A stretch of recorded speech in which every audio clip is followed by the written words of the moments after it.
అర్జున్ అనే 18 years young boy. అతను పొద్దున్నే లేచి జిమ్‌కి వెళ్దాం అనుకున్నాడు.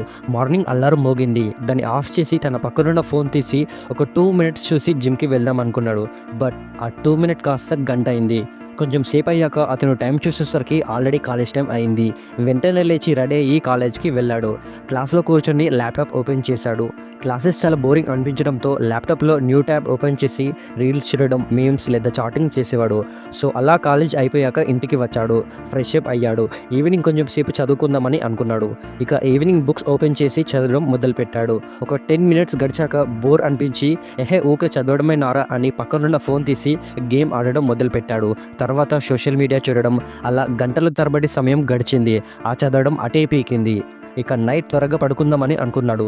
బట్ ఎంత ట్రై చేసినా నిద్ర పట్టకపోయేసరికి మళ్ళీ ఇన్స్టా చూడడం, లేదా మూవీ, వెబ్ సిరీస్ చూడడం, లేదా పోర్న్ చూసేవాడు. ఇలా పడుకునేసరికి 12 లేదా 1 అయ్యేది. ఇలా అర్జున్ తన డేని గడిపేవాడు. ఇది కేవలం అర్జున్ స్టోరీ మాత్రమే కాదు. అది మీ స్టోరీ, నా స్టోరీ, ఇప్పుడున్న జనరేషన్ 90% పీపుల్ స్టోరీ. ఇలాంటివి నేను పీపుల్లో మెయిన్గా కొన్ని థింగ్స్ని నోటీస్ చేశాను. నెంబర్ 1, ఏదైనా ప్రొడక్టివ్ వర్క్ చేద్దామన్నా, క్లాసెస్ విందామన్నా, మంచి పాడ్కాస్ట్ విందామన్నా, లేదా ఒక స్కిల్ నేర్చుకుందామన్నా అసలు బొంగు కూడా ఇంట్రెస్ట్ ఉండదు, అటెన్షన్ ఉండదు. ఒకవేళ చేస్తామని స్టార్ట్ చేసినా కూడా మధ్యలోనే ఆపేస్తాం. నెంబర్ 2, అసలు పొద్దున లేచిన వెంటనే మన డే బిగిన్ అవ్వకంటే ముందే బెడ్ మీద పడుకొని గంటల తరబడి టైంని వేస్ట్ చేస్తాం. నెంబర్ 3, మీరు జిమ్‌కి వెళ్దాం అనుకున్నప్పుడు లేదా ఎవరినైనా కలవడానికి వెళ్ళినప్పుడు మీ మైండ్, బాడీ ఎదుటి వ్యక్తితో చాలా వీక్‌గా ఉంటుంది. ఎందుకంటే ఫోన్ వల్ల డిస్ట్రాక్టెడ్‌గా ఉంటాం కాబట్టి. ఇక దాంతో మంచి బాడీ బిల్డ్ అవ్వదు అండ్ మంచి రిలేషన్‌షిప్స్ ఉండవు. నెంబర్ 4, ప్రతి ఒక్కడికి ఒక స్కిల్ నేర్చుకోమన్నా, ఒక పాడ్కాస్ట్ వినమన్నా చేత కాదు. బట్ అదే ఒక మూవీ లేదా వెబ్ సిరీస్ చూడమంటే మాత్రం లేవకుండా చూస్తాం. ఈరోజు ప్రతి ఒక్కడికి ఎంత ఫోన్ అడిక్షన్ ఉందంటే మార్నింగ్ లేచిన కాంచి రాత్రి పడుకునేంత వరకు, తినే తిండి నుంచి వాష్రూమ్ పోయే వరకు ప్రతి చోట ఫోనే యూస్ చేస్తాం. మార్నింగ్ లేచాక ఫోనే, తినేటప్పుడు ఒక పక్క తినడం, ఇంకో పక్క ఫోన్, వాష్రూమ్ పోయేటప్పుడు ఫోనే, రాత్రి పడుకునే వరకు కూడా ఫోన్ యూస్ చేయడమే. నెంబర్ 5, ప్రతిరోజు ప్రతి ఒక్కరు ఇవన్నీ ఎడిక్షన్స్ వల్ల లేట్గా పడుకోవడం. నెంబర్ 6, హెల్తీ ఫుడ్ కంటే జంక్ ఫుడ్కి చాలా ఎడిక్ట్ అవ్వడం. ఇక్కడ వీటన్నిటి సోర్సెస్ డిఫరెంట్ కావచ్చు, బట్ అన్నిటి వెనుకున్న కామన్ రీజన్ డోపమైన్, ఒక ఫీల్ గుడ్ హార్మోన్. ఈ రోజుల్లో అన్నిటికన్నా డేంజరస్ ఎడిక్షన్ సిగరెట్స్ కాదు, డ్రగ్స్ కాదు, ఆల్కహాల్ కాదు, పోర్న్ కాదు, మాస్టర్బేషన్ కాదు, ఫోన్ కాదు, డోపమైన్ ఎడిక్షన్. అసలు డోపమైన్ అంటే ఏంటి? అది మన డైలీ లైఫ్లో ఎలా రోల్ ప్లే చేస్తుంది? డోపమైన్ మన లైఫ్ని ఎలా కంట్రోల్ చేస్తుంది? మీరు వర్క్ చేసినప్పుడు, ఫోన్ వాడినప్పుడు, పోర్న్ చూసినప్పుడు, మాస్టర్బేషన్ చేసుకున్నప్పుడు కూడా డోపమైన్ మిమ్మల్ని ఎలా కంట్రోల్ చేస్తుంది? అసలు వీటన్నిటికీ సొల్యూషనే లేదా? వీడియోని ఎండ్ వరకు చూడండి. So let's begin. Part 1, dopamine dependency. Dopamine ఇదొక ఫీల్ గుడ్ హార్మోన్, మనకి మంచి ప్లెజర్ని ఇస్తుంది. బట్ సైంటిఫికల్లీ ఇదొక న్యూరో ట్రాన్స్మిటర్, మీ బ్రెయిన్కి ఒక మెసెంజర్ లాగా పనిచేస్తుంది. డోపమైన్ కేవలం ప్లెజర్ ఇవ్వడమే కాకుండా ఒక డిజైర్ లాగా పనిచేస్తుంది. డోపమైన్ మనలో ఒక డిజైర్ని పుట్టిస్తుంది. ఆ డిజైరే మన లైఫ్లో అన్ని పనులు చేయడానికి మోటివేషన్ ఇస్తుంది. ఇయర్ 1989, ఎడ్వర్డ్ థార్న్డైక్ అనే సైంటిస్ట్ ఒక ఎక్స్పెరిమెంట్ చేశాడు. అతను క్యాట్స్ని ఒక పజిల్ బాక్స్లో పెట్టాడు. బాక్స్ బయట ఒక ఫిష్ని పెట్టాడు. క్యాట్స్ ఆ ఫిష్ని చూసి చాలా ఎగ్జైట్ అయ్యాయి. బయటికి ఇలా వెళ్ళాలి అని అటు ఇటు తిరిగేవి. ర్యాండమ్గా బాక్స్లో ఉన్న బటన్ని ప్రెస్ చేసింది. బాక్స్ ఓపెన్ అయింది. ఇక క్యాట్ ఫిష్ని తినేసింది. ఇక్కడ క్యాట్కి ఒక రివార్డ్ దొరికింది, ఒక డోపమైన్ హిట్ దొరికింది. మళ్ళీ ఈ ఎక్స్పెరిమెంట్ని చేసినప్పుడు క్యాట్కి తెలిసిపోయింది ఆ బటన్ని ప్రెస్ చేస్తే బాక్స్ ఓపెన్ అవుతుంది అని. దానికి ఒక హ్యాబిట్ లాగా మారింది. ఇదే ఎక్స్పెరిమెంట్తో ఇన్స్పైర్ అయ్యి American psychologist BF Skinner 3 different ఎక్స్పెరిమెంట్స్ని చేసి 3 విషయాలని కనుక్కున్నాడు. నెంబర్ 1, అతను ఆకలితోని ఉన్న ర్యాట్ని ఒక కేజీలో పెట్టాడు. ఆకలితో ఆ ఎలుక అటు ఇటు తిరుగుతూ ఉంది. అయితే కేజీలో ఎలుకకి ఒక బటన్ కనబడింది. ర్యాండమ్గా దాన్ని ప్రెస్ చేస్తే వెంటనే పైనుంచి ఫుడ్ కేజీలో పడింది. ఇక ఎలుకకి ఒక విషయం అర్థమైంది, నేను ఆ బటన్ని ప్రెస్ చేస్తే ఒక రివార్డ్ దొరుకుతుంది, ఫుడ్ దొరుకుతుంది అని. దీన్నే పాజిటివ్ రీఇన్ఫోర్స్మెంట్ అంటారు. అంటే మీరు ఏదైనా యాక్షన్ తీసుకున్నప్పుడల్లా మీకు ఒక రివార్డ్ లేదా రిజల్ట్ దొరికితే ఆ పనిని మళ్ళీ మళ్ళీ చేయాలని అనుకుంటారు. నెంబర్ 2, ఈసారి సైంటిస్ట్ స్టమక్ ఫుల్ ఉన్న ఎలుకని కేజీలో పెట్టాడు. దానికి ఆకలి వేయకపోవడంతో బటన్ని ప్రెస్ చేయలేదు. సో సైంటిస్ట్ ఎలుకకి మెల్లమెల్లగా షాక్ ఇవ్వడం మొదలుపెట్టాడు. ఇక ఎలుక ఏదో ఒకటి చేయడం స్టార్ట్ చేసి ర్యాండమ్గా ఆ బటన్ని ప్రెస్ చేసింది. వెంటనే షాక్ కొట్టడం ఆగింది. మళ్ళీ ఎప్పుడైనా లైట్స్ వెలిగినప్పుడు షాక్ కొడుతుందని దానికి అర్థమయ్యి వెంటనే ఆ బటన్ని ప్రెస్ చేసేది. దీన్నే నెగటివ్ రీఇన్ఫోర్స్మెంట్ అంటారు. అంటే మనకి ఏదైనా ప్రాబ్లం వచ్చినప్పుడు యాక్షన్ తీసుకుంటాం. నెక్స్ట్ థర్డ్ ఎక్స్పెరిమెంట్, ఇది కొంచెం ఇంట్రెస్టింగ్గా ఉంటుంది. ఈసారి సైంటిస్ట్ స్టమక్ ఫుల్ ఉన్న ఎలుకని కేజీలో పెట్టాడు. నెమ్మదిగా దానికి ఆకలి వేసినప్పుడు ఆ బటన్ని ప్రెస్ చేసేది. ఎందుకంటే ఆ బటన్ని ప్రెస్ చేస్తే ఫుడ్ వస్తుందని దానికి తెలిసిపోయింది. బట్ ఈసారి ఫుడ్ దొరకలేదు. అందుకే మళ్ళీ ప్రెస్ చేసింది. అప్పుడు కొంచెం ఫుడ్ దొరికింది. మళ్ళీ ఆ బటన్ని ప్రెస్ చేసింది. ఫుడ్ దొరకలేదు. ఇంకోసారి ట్రై చేసినప్పుడు ఎక్కువ ఫుడ్ దొరికింది. అంటే బేసికల్లీ ఎలుక వేరే టైంలో బటన్ని ప్రెస్ చేసినప్పుడు డిఫరెంట్ రివార్డ్స్ దొరకడం స్టార్ట్ అయింది. అందుకే ఆ ఎలుక ఆకలి వేసినప్పుడే కాకుండా ఎప్పుడు పడితే అప్పుడు బటన్ని ప్రెస్ చేయడానికి ఎడిక్ట్ అయింది. దీన్నే డోపమైన్ వేరియబుల్ రివార్డ్ సిస్టమ్ అంటారు. ఈ డోపమైన్ రివార్డ్ సిస్టంలోనే మనందరం ఎడిక్ట్ అయి ఉన్నాం. ఈరోజు మనం సోషల్ మీడియాకి అసలు ఎందుకు ఎడిక్ట్ అయి ఉన్నాం? సోషల్ మీడియాలో ఎన్నో విషయాలు జరుగుతాయి. మనం Instagram reels, YouTube shorts scroll చేసినప్పుడు మన ఫింగర్ కింద నుంచి మీదికి అన్నప్పుడల్లా ఒక రివార్డ్ దొరుకుతుంది. డిఫరెంట్ ఫొటోస్ అండ్ వీడియోస్ కనిపిస్తాయి. అవన్నీ మనకు ఒక డోపమైన్ హిట్ని ఇస్తుంది. అండ్ ఇక్కడ రివార్డ్స్ డిఫరెంట్గా ఉంటాయి. మనకి కొన్నిసార్లు మంచి ఫొటోస్ అండ్ వీడియోస్ కనిపిస్తాయి. కొన్నిసార్లు మనకి నచ్చనివి కనిపిస్తాయి. సో మనకి ముందు ఏం దొరుకుతాయి అనేది తెలీదు. ఇంకా స్క్రోల్ చేస్తే ఏదైనా మంచి వీడియో వస్తుందనే ఆ డోపమైన్ రష్ మనలో ఉంటుంది. ఈ డోపమైన్ రష్ అనేది మీరు ఈమెయిల్ ఓపెన్ చేసినప్పుడు, ఇన్స్టాగ్రామ్, వాట్సాప్ నోటిఫికేషన్స్ వచ్చినప్పుడు జరుగుతుంది. అందుకే మనం ఈ సిస్టమ్స్కి ఎడిక్ట్ అయి ఉంటాం. ఇక్కడ మనం ఈ ఎలుకలాగా బిహేవ్ చేస్తాం. ఎలాగైతే ఎలుక ఎప్పుడు పడితే అప్పుడు ఆ బటన్ని ప్రెస్ చేస్తుంది, బట్ మనం ఇక్కడ స్క్రోల్ చేస్తాం, స్వైప్ చేస్తాం.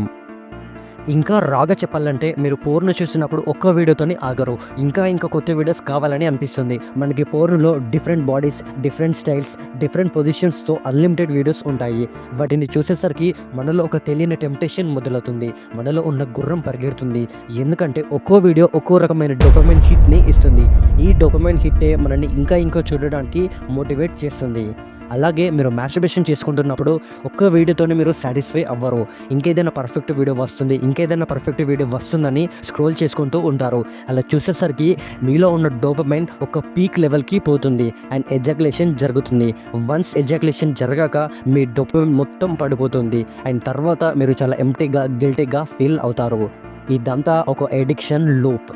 గెస్ వాట్, ఇక్కడ ఈ సోషల్ మీడియా యాప్స్ డిజైన్ చేయడమే ఇలా జరిగింది. మనందరం వాటికి ఎడిక్ట్ అవ్వాలని. ఎందుకంటే మనం ఆ సోషల్ మీడియా యాప్స్లో ఎంత టైం స్పెండ్ చేస్తే వాళ్ళంత డబ్బు సంపాదిస్తారు. సో ఇక మన పాయింట్కి వస్తే, మనందరికీ మన డైలీ లైఫ్లో డిఫరెంట్ యాక్టివిటీస్ చేయాలని ఒక ప్రయారిటీ లిస్ట్ ఉంటుంది. పొద్దున్నే లేవడం, ఎక్సర్సైజ్ చేయడం, మెడిటేట్ చేయడం, చదువుకోవడం, ప్రొడక్టివ్ వర్క్ చేయడం, ఇవన్నీ మన ప్రయారిటీ లిస్ట్లో టాప్ వస్తాయి. బట్ మనం ఈ ప్రయారిటీ లిస్ట్ని బొంగు కూడా ఫాలో అవ్వం. ఎందుకంటే మన బ్రెయిన్ డోపమైన్కి తగ్గట్టు ప్రతి వర్క్ని ప్రయారిటైజ్ చేస్తుంది. ఏదైతే మనకి బాగా డోపమైన్ హిట్ ఇస్తుందో దాన్నే టాప్ ప్రియారిటీగా పెట్టుకుంటుంది. ఫర్ సపోజ్ మీ దగ్గర తినడానికి 2 ఐటమ్స్ ఉన్నాయి. ఒక చేతిలో చాక్లెట్ ఉంది, ఇంకో చేతిలో యాపిల్ ఉంది. ఇక్కడ చాక్లెట్ తినడానికి మీ బ్రెయిన్ సజెస్ట్ చేస్తుంది. ఎందుకంటే దాని ద్వారా డోపమైన్ చాలా రిలీజ్ అవుతుంది కాబట్టి. బట్ ఇక్కడ మీ బ్రెయిన్కి తెలుసు చాక్లెట్ కన్నా యాపిలే హెల్తీ అని. బట్ అప్పుడే మీ బ్రెయిన్లో డోపమైన్ రిలీజ్ అయ్యి చెప్తుంది, ఇప్పుడు ప్రజెంట్ నీకు చాక్లెట్ తింటేనే వెంటనే రివార్డ్ వస్తుంది, ఒక మంచి టేస్ట్ వస్తుందని. సో మీ బ్రెయిన్ అలానే నడుస్తుంది. అందుకే ప్రతి ఒక్క డ్రగ్ అడిక్ట్కి తెలుసు వాళ్ళ లైఫ్ని కరప్ట్ చేస్తుందని. సిగరెట్, ఆల్కహాల్ తాగే ప్రతి ఒక్కరికి తెలుసు క్యాన్సర్ వస్తుందని. పోర్న్ చూస్తే, మాస్టర్బేషన్ చేసుకుంటే హెల్త్ ప్రాబ్లమ్స్ వస్తాయని తెలుసు. చదవడం బదులుగా గేమ్స్ ఆడితే ఫెయిల్ అవుతామని తెలుసు. ఎక్సర్సైజ్ బదులుగా రీల్స్, షార్ట్స్ చూస్తే ఫిట్గా ఉండమని తెలుసు. హెల్తీ ఫుడ్ బదులుగా జంక్ ఫుడ్ తింటే హెల్త్ ఖరాబ్ అవుతుందని తెలుసు. ప్రొడక్టివ్ వర్క్ బదులుగా మూవీస్, వెబ్ సిరీస్ చూస్తే సక్సెస్ఫుల్ కామని తెలుసు. యూట్యూబ్లో పనికొచ్చే వీడియోలు బదులుగా పనికిరాని వీడియోస్ చూస్తే అప్స్కిల్ అవ్వమని కూడా తెలుసు. ఇవన్నీ తెలిసి కూడా కేవలం డోపమైన్ ఎడిక్షన్ వల్ల ప్రతి ఒక్కడు కరెక్ట్ చాయిస్ని తీసుకోలేకపోతున్నాడు. ఒకవేళ తీసుకున్నా కూడా ఫాలో అవ్వలేరు. సో ఫ్రెండ్స్, ఈ వీడియోని వెంటనే లైక్ కొట్టి మీరు ఏ హ్యాబిట్ వల్ల మీ బ్రెయిన్లో ఎక్కువ డోపమైన్ రిలీజ్ అవుతుందో కింద కమెంట్ చేయండి. మీరు అనొచ్చు, బ్రో కమెంట్ చేసి అయితే చెప్పాము, మరి వీటన్నిటికీ అసలు సొల్యూషనే లేదా అంటే సొల్యూషన్ ఉంది. Part 2, dopamine detox. Dopamine detox అనేది ఇంతకుముందు చెప్పిన లూప్ హోల్ నుంచి బయటపడడానికి ఒక సిస్టమేటిక్ ప్రాసెస్. మీరు ఈ డోపమైన్ డీటాక్స్ని ఇంప్లిమెంట్ చేయడానికంటే ముందు ఒక స్పెసిఫిక్ టైంని ఎంచుకోవాలి. మెయిన్గా డోపమైన్ డీటాక్స్లో 3 టైప్స్ ఉంటాయి. Number 1 24 hours, number 2 48 hours, number 3 21 days. వీటిలో మీరు ఏది సెలెక్ట్ చేసుకుంటారనేది మీ ఇష్టం. బట్ పర్సనల్గా నేనిచ్చే సజెషన్ ఏంటంటే 24 అవర్స్తో స్టార్ట్ చేసి 21 డేస్కి వెళ్ళండి. మీరు ఈ డోపమైన్ డీటాక్స్ మీరు మార్నింగ్ లేచిన కాంచి పడుకునేంత వరకు పాటించాలి. ఈ డీటాక్స్ సమయంలో మీరు ఎలా ఉండాలంటే ఇన్ని రోజుల కంటే చాలా డిఫరెంట్గా ఉండాలి. అంటే పార్టీలు చేసుకోవడం, సినిమాలు చూడడం, ఫ్రెండ్స్తో చిల్ అవ్వడం ఇవన్నీ అస్సలు చేయొద్దు. ఈ డీటాక్స్ సమయంలో మీరు ఏ పనులు చేస్తే మీకు మజా వస్తుందో, ప్లెజర్ వస్తుందో అవన్నీ చేయొద్దు. ఇంకా క్లారిటీగా చెప్పాలంటే మీరు ఏ పనులు చేస్తే మీ బ్రెయిన్లో డోపమైన్ రిలీజ్ అవుతుందో అవన్నీ చేయొద్దు. మీరు ఈ డోపమైన్ డీటాక్స్ సమయంలో మీకు ఫన్ అండ్ ఎంటర్టైన్మెంట్ తెప్పించే పనులు చేయొద్దు. మెయిన్గా junk food, sugar, fat foods తినకూడదు. ఎందుకంటే టేస్ట్ రిసెప్టర్స్ డోపమైన్ రిలీజ్ చేస్తుంది. అండ్ మీరు మీ ఫోన్ యూస్ చేయొద్దు, ల్యాప్టాప్ యూస్ చేయొద్దు, ఇంటర్నెట్ యూస్ చేయొద్దు, సోషల్ మీడియా యాప్స్ ఓపెన్ చేయొద్దు, యూట్యూబ్ వీడియోస్ షార్ట్స్ చూడొద్దు, ఇన్స్టాగ్రామ్ రీల్స్ చూడొద్దు, ఫేస్బుక్ షార్ట్స్ చూడొద్దు. No alcohol, no cigarettes, no masturbation, no porn, no coffee, no tea. Music వినకూడదు, వీడియో గేమ్స్ ఆడొద్దు, outdoor indoor games ఆడొద్దు, ఫ్రెండ్స్ని కలవడం, చిట్ చాట్ చేయొద్దు, ప్రొడక్టివ్ వర్క్ కూడా చేయొద్దు. మీరు అనొచ్చు, బ్రో ఇవన్నీ చేయకపోతే అసలు ఏం చేయాలి, ఒక రోజంతా ఎలా గడపాలి అని. ఆథర్ ఏమన్నాడంటే వాటర్ తాగుతూ హైడ్రేట్ అవ్వండి, మెడిటేట్ చేయండి, వాకింగ్కి వెళ్ళండి, అండ్ మెయిన్గా ఒక పెన్ అండ్ బుక్ తీసుకొని మీ థాట్స్ని రాయండి. మీరు అనొచ్చు, బ్రో అసలు నేను ఇవన్నీ ఎందుకు చేయాలి, అసలు వీటి వల్ల పాయింట్ ఏంటి అని. దానికి సమాధానం part 3 starve your donkey. Me body and mind మధ్య రిలేషన్షిప్ ఒక డాంకీ మీద కూర్చున్న ఒక వ్యక్తిలాగా ఉంటుంది. అంటే ఇక్కడ మీ మైండ్ ఏమో ఆ వ్యక్తి అండ్ మీ బాడీ ఏమో ఆ డాంకీ. ఫర్ సపోజ్ మీరు డాంకీ మీద కూర్చున్నారు, అది ముందటికి వెళ్ళాలని అనుకుంటున్నారు, బట్ అది వెళ్ళట్లేదు. సో అప్పుడు దాని ముందట ఒక క్యారెట్ పెట్టాలి. ఎందుకంటే అప్పుడు దాన్ని తినడానికి ముందటికి వెళ్తుంది కాబట్టి. ఇది ఎలా అంటే మీకు ఏదైనా ప్రొడక్టివ్ వర్క్ కష్టం అనిపించినప్పుడు అది సక్సెస్ అయితే వచ్చే రిజల్ట్ గురించి ఆలోచించడం. ఇక్కడ మీరు తాగే నీళ్ళ కాంచి మీరు తినే తిండి వరకు ప్రతి దానికి డోపమైన్ రిలీజ్ అవుతుంది. బట్ ఇక్కడ ప్రాబ్లం ఎక్కడ వచ్చిందంటే ప్రతి ఒక్కడు ఓవర్ స్టిమ్యులేటెడ్ అవుతారు. ఇక్కడ ఓవర్ స్టిమ్యులేటెడ్ అంటే మీ బ్రెయిన్లో డోపమైన్ చాలా పీక్ లెవెల్కి పోతుంది. ఎంతగానం అంటే మీకు ఈ చదవడం, వర్క్ చేయడం లాంటి సింపుల్ టాస్క్ కూడా చాలా బోరింగ్గా అనిపిస్తాయి.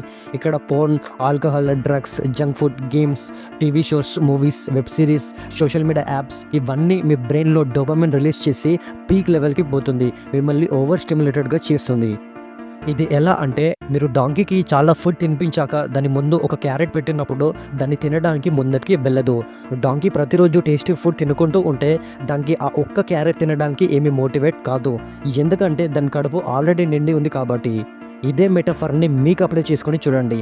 ముందు చెప్పినట్టు ఇక్కడ ఆ డాంకీ ఏమో మీ బాడీ అండ్ ఆ వ్యక్తి ఏమో మీ బ్రెయిన్. నేను సింపుల్గా చెప్పాలంటే ఎలాగైతే ఈ డాంకీ కడుపు టేస్టీ ఫుడ్తో నిండి ఉందో అలాగే మీ బ్రెయిన్ కూడా pan, alcohol, drugs, junk food, games, movies, TV shows, web series, social media apps వీటన్నిటితో నిండి ఉన్నప్పుడు ఈ చదువుకోవడం, ప్రొడక్టివ్ వర్క్ చేయడం, ఒక పోడ్కాస్ట్ వినడం, స్కిల్ నేర్చుకోవడానికి బొంగు కూడా ఇంట్రెస్ట్ రాదు. ఇప్పుడు అర్థమై ఉంటుంది నేను ఎందుకు మిమ్మల్ని ఈ డోపమైన్ డిటాక్స్ చేయమంటున్నాను. ఒక్కసారి ఈ డిటాక్స్ చేసిన తర్వాత జిమ్ చేయడం, వర్క్ చేయడం, చదువుకోవడం మంచి డోపమైన్ హిట్ని ఇస్తుంది. ఒకవేళ మీకు ఈ డోపమైన్ డీటాక్స్ మొత్తం ప్రాసెస్ చేయడానికి చాలా బోరింగ్ అండ్ కష్టంగా అనిపిస్తే నేను పర్సనల్గా ఇచ్చే సజెషన్ ఏంటంటే మీరు ఒక్కొక్కటి ఎలిమినేట్ చేసుకుంటూ ఉండండి. For suppose first social media apps, తర్వాత ఫోన్, అలా 21 డేస్ చేయండి. బట్ ఫైనల్గా ఒక్కటి గుర్తుంచుకో, starve your donkey. Part 4 prevents masking the pain. అసలు పెయిన్ అంటే ఏంటి ఎప్పుడైనా ఆలోచించారా? మనకి ఏదైనా పెయిన్ వస్తే మనలో ఒక ప్రాబ్లం ఉందని ఒక ఇండికేషన్. ఫర్ సపోజ్ మీ బాడీలో పెయిన్ వస్తే ఏదైనా డిసీజ్ వస్తుందని ఒక ఇండికేషన్. అందుకే మనం డాక్టర్ దగ్గర కూడా వెళ్తాం. పెయిన్ అనేది మన సర్వైవల్కి చాలా ఇంపార్టెంట్. ఇదే ఎమోషనల్ పెయిన్కి అప్లై అవుతుంది. రిజెక్షన్, లోన్లీనెస్, లో సెల్ఫ్ ఎస్టీమ్, బ్రేకప్, యాంగ్జైటీ ఇవన్నీ మన లైఫ్లో ఏదో ప్రాబ్లం ఉందని ఇండికేషన్స్ లాంటివి. బట్ ఇక్కడ అసలు ప్రాబ్లం ఏంటంటే మనం ఈ ఇండికేషన్స్ నుంచి తప్పించుకుంటాం. మనం ఎప్పుడు కూర్చొని ఆలోచించాం అసలు ఎందుకు సాడ్గా ఫీల్ అవుతున్నాం, యాంగ్జైటీకి కారణం ఏంటి అని. ఇలా బదులుగా ఈ హార్ట్ఫుల్ ఫీలింగ్స్ని అవాయిడ్ చేయడానికి డోపమైన్ షాట్స్ని తీసుకుంటాం. ఇలాంటి ఎమోషనల్ పెయిన్ ఫీలింగ్స్ని దాచడానికి అందరూ బ్యాడ్ హ్యాబిట్స్కి అడిక్ట్ అవుతారు. Drugs, alcohol, porn, games etcetera. ఎందుకంటే ఇక్కడ వీళ్ళ బ్రెయిన్ని ఫేక్ చేస్తారు. ఫీల్ గుడ్ హార్మోన్ డోపమైన్ని రిలీజ్ చేసుకొని వాళ్ళకి అసలు ఏం పెయిన్ లేదని రియలైజ్ అవుతారు, నటిస్తారు. బట్ రియాలిటీలో వాళ్ళ పెయిన్ అలానే ఉంటుంది.